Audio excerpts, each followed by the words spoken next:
Wanni nama isinitti dhaammachuu yookaan isinitti machuu barbaadu gaafa abbaa keetiif kabajaa dhabdu abbaa namaa keessaa immoo abbaa biyyii abbummaadhaaf qabu tuquun kee mala.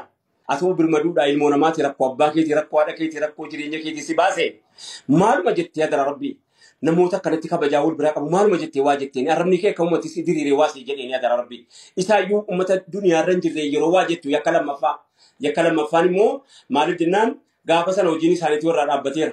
Rabbii kee fuula tura gaafa dhaabbatte maal jechuudha deemaa jirta? Rabbii jechaan jibbee jettamoo. Ijoollee maa akkamitti sadarkaa kana of wallaallee na dhibee baay'ee na ajaa'ibee hammallee sadarkaa kana yoo jiran cabneerraa inni hojiin keenya bor nu yakkisiisee fuula rabbii nu dhaabu hanqannaan amma tarkaanfattee lafi abbaa kootii lafa keessatti gadi dadhabuu jechuuni kufiitiin kana achiin hafu. Kan hundaa waliin nu ga'e maalinni utuu waa hin baratin utuu waa hin qara'in utuu rabbiin sodaa hin baratini biyya keessaa yaa'uu keenya nu agarsiisa.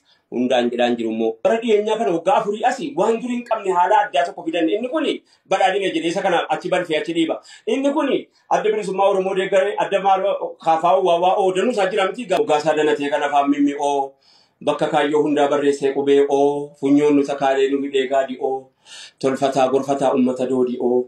Oon kun akkamitti innoo oo yeroo jedhame ani sana waadhaa Oromoo yerootiin jedhan ati sana waadhaa bara bakka reetuun qabdu.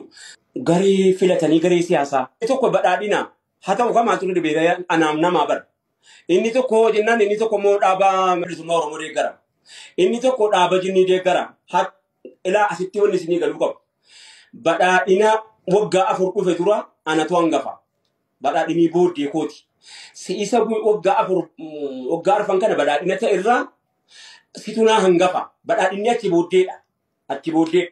Adda bilisummaa Oromoo waggaa 30 dabre dhageenyarra anatu hangafa. Inni yoo achi booddee lammaffaadha. Kanaa jecha Oromoon akka jettee mammaaltu ijoollee.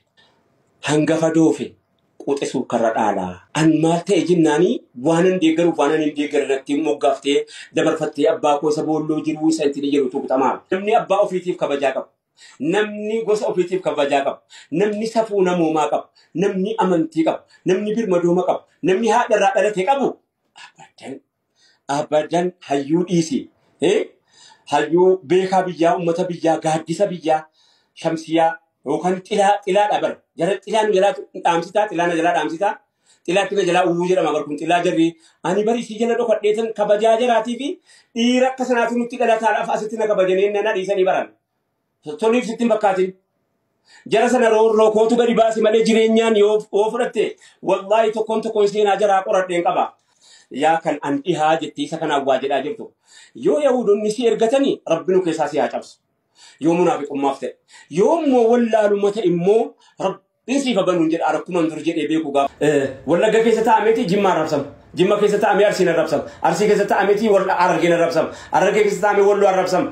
Akkanatti akka namni wal dhabu gochuun hinuma milkoofte jarri. Waan itti karoorfatte kana karaa keetiin karoorfatte boo karaa dadhabaatiin sareen ibidda qaqqaammatti jette Oromoon.